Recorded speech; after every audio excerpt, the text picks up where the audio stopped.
What's going on, Sunbelt fans? Hello, welcome into the Sunbelt Syndicate Week 4 preview. Was out of town for some work stuff, so I didn't want to rush anything, and unfortunately did miss last night's game, Thursday night's game between Coastal Carolina and Georgia State. So we'll recap that one to start and then go into the actual preview portion for this coming weekend. All the games on Saturday other than Thursday night's matchup. So it pitted Coastal Carolina versus Georgia State. I had this one as a close game because I thought I had to stick with my thought and opinion that Georgia State was going to come out and really turn it on once they got through the tough out-of-conference schedule to start the season.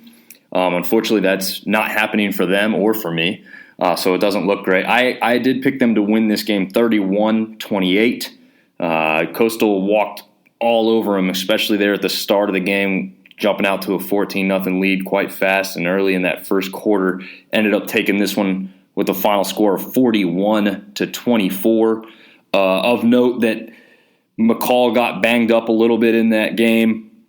The backup quarterback came in and still took care of business and didn't really seem to slow down. The offense still performed admirably even after he left the game, still scoring more. But you got to think that the really disappointing part is how Georgia State's defense continues to look. They don't seem to be getting any better. They're making the same mistakes. They're not really improving. Offensively, they're not terrible, but 24 points in the Sun Belt, as most of us know, is not going to win you games all the time. This is a high-scoring league, especially with the high-powered offenses that we have. Coastal Carolina being one of those, even with what they've lost last season, they're still going to be up there with putting points on the board. All their games this year, they've put points on the board. So last night was no different. An impressive performance from that Coastal Carolina offense. I expect them to be a lot better than I thought they were after what I saw them lose this past season. So then we'll jump right into the next matchup of the weekend, and this is the earliest start of the day. So Sunbelt fans, You've got time to get your lawn taken care of and other things done this weekend before the first game. It doesn't start until 3:30 Saturday on ESPN+. Game that pits James Madison, the newcomer to the 1A and FBS ranks and the Sun Belt as well, against preseason conference favorite Appalachian State. James Madison is 2-0. App State obviously 2-1 with that close loss to UNC. App is favored in this game, but not by much. And I think the main reason for that is how many points on the board James Madison has continued to put up. However, you do have to note that those are against lesser opponents. So we'll see how they do against what is by far their best opponent of the season. Middle Tennessee did not give them any trouble, and then Norfolk State gave them about equal trouble in their game. They both only scored one touchdown against them. So James Madison, your defense is going to get scored on more this weekend. There is no doubt about that.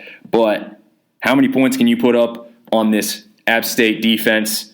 We know that Troy gave them a heck of a game last week and honestly was the better team throughout much of that game until that last play. But App State's offense should be able to score on James Madison's defense.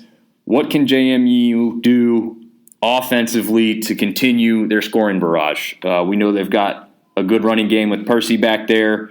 They've almost got a two-headed monster, really, because they've had their other running back pick up the pace as well. And they've got Centennial, who's lighting it up. Can that continue? He is a mobile quarterback, and over the years that has given App State some trouble. So they will be able to help themselves out for sure in that. Can App close that gap that they've allowed the opposing wide receivers to have so often this year? About the only game that the wide receivers haven't done much against them was at Texas A&M, shockingly enough, the number 6 ranked team in the nation.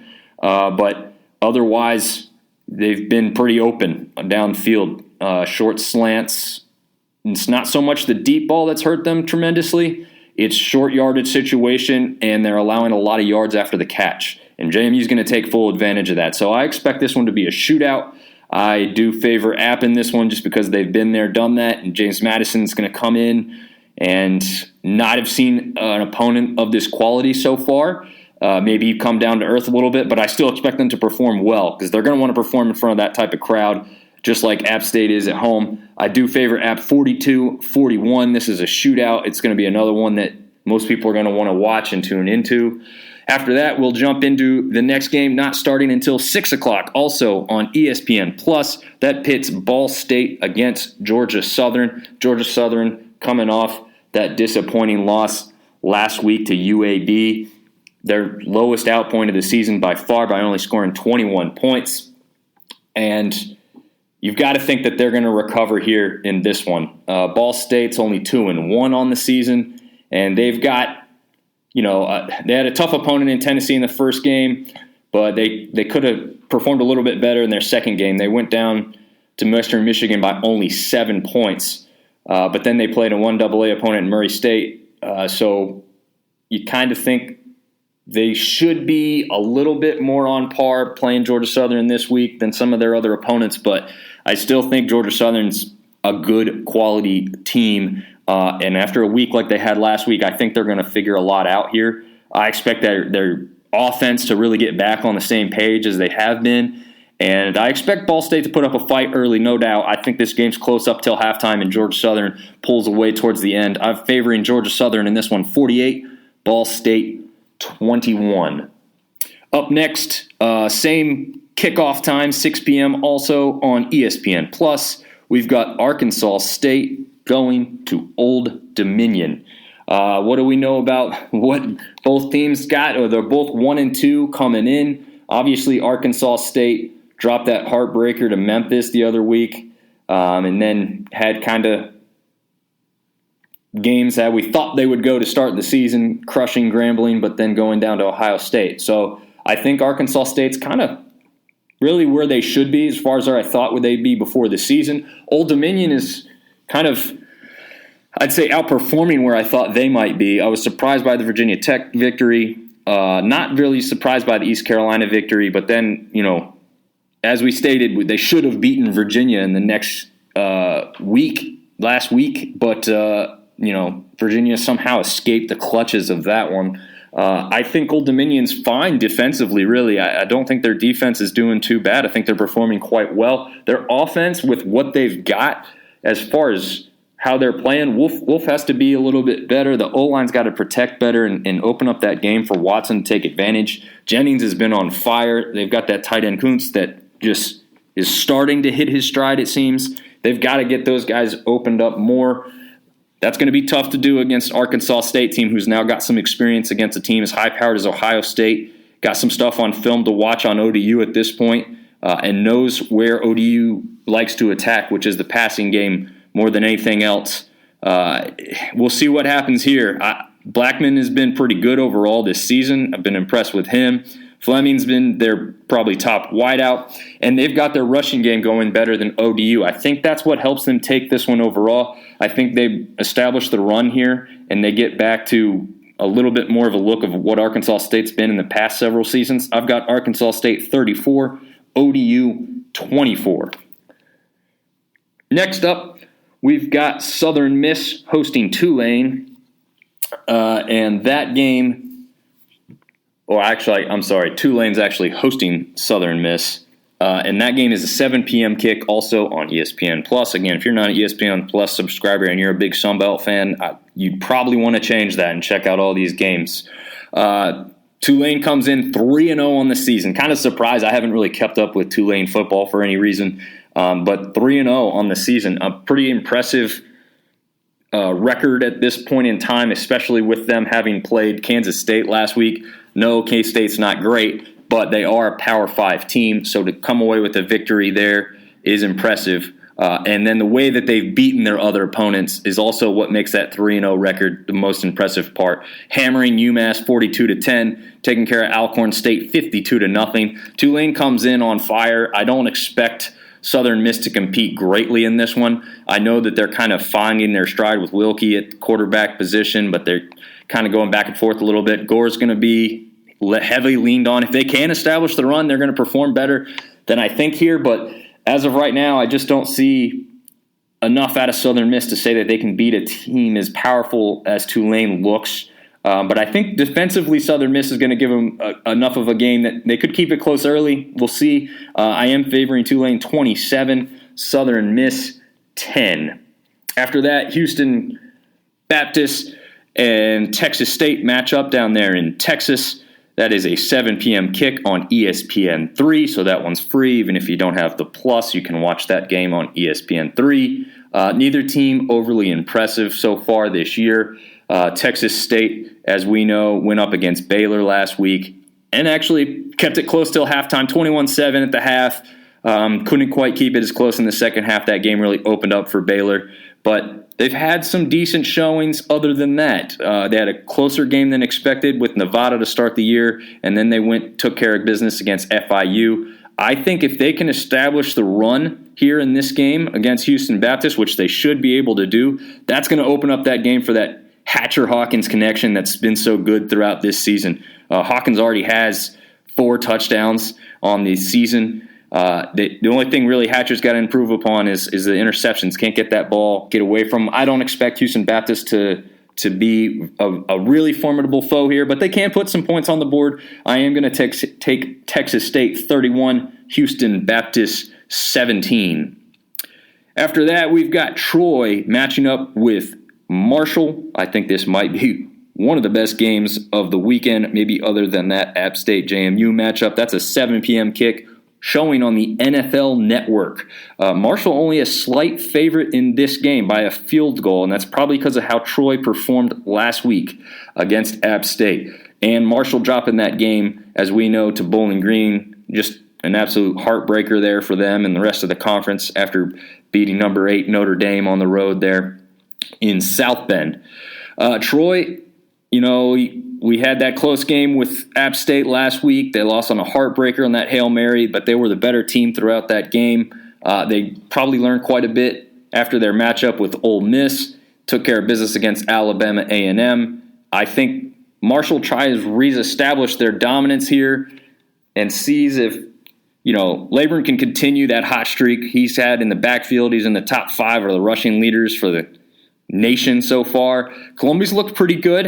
Even his interceptions haven't been terrible. About maybe one of those 2 interceptions really was kind of a bad decision. Otherwise, I think he's looked pretty solid there at the quarterback position. And Gamage has been the kind of the wide receiver that Marshall fans have hoped for the past several seasons, really showing up on the field this year. So I think they could do well there. We'll see if Troy establishes the run any better.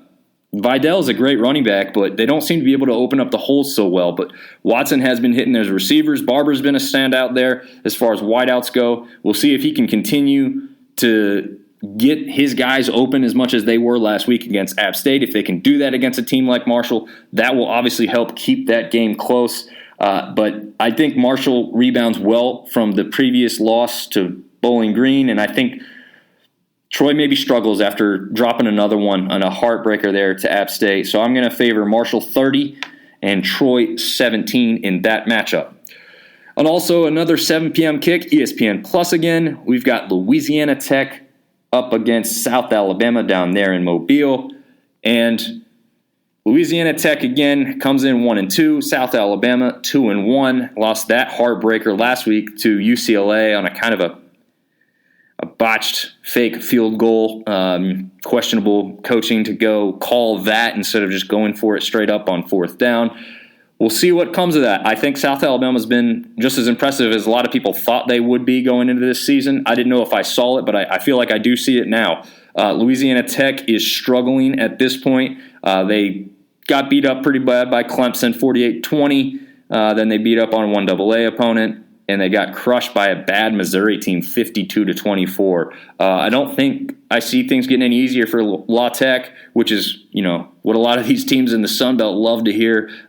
With ULM and Louisiana in there, they don't ever want to see La Tech be successful. Also, having left the conference, there's no love lost there. I think South Alabama helps take care of business in that one. And I think Louisiana Tech puts up about as many points as they usually do. They're right around that 20 points per game mark. So I'm going to favor USA 38, La Tech 24 in that matchup. We'll round out the week with one of the most underrated matchups in the Sun Belt, and the reason that it's underrated is because even if these two teams are far apart in the standings, they always come down to a close game in this rivalry. We've got Louisiana taking on Louisiana Monroe at 8 p.m. Eastern Time on ESPN+. That game is in Monroe this year. Obviously, Louisiana had a lot of high expectations coming into the year, and besides looking a little questionable in that Eastern Michigan game, they were 2-0. The problem is they dropped last week to Rice, 33-21, in a pretty surprising defeat.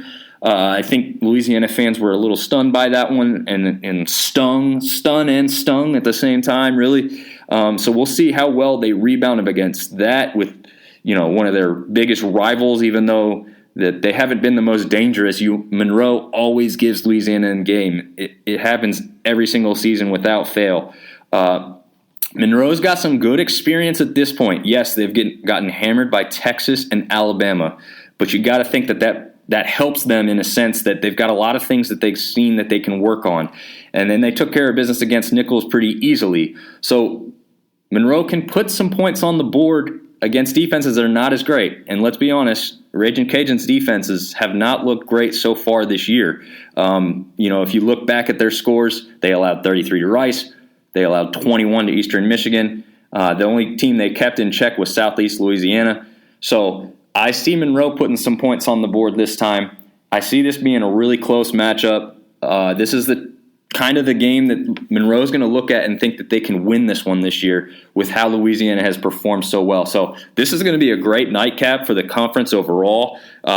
Hopefully Monroe can fill the stands pretty good. I think some Louisiana Ragin' Cajun fans will certainly head up that way, and Monroe fans hopefully will make a little bit of noise and make this one fun to watch on TV as well. I do favor Louisiana, but barely in this matchup, 31 and ULM 27. But I really look forward to finishing my night off watching this game, and hopefully it's just as good as we hope it is. And until next time, thanks for listening.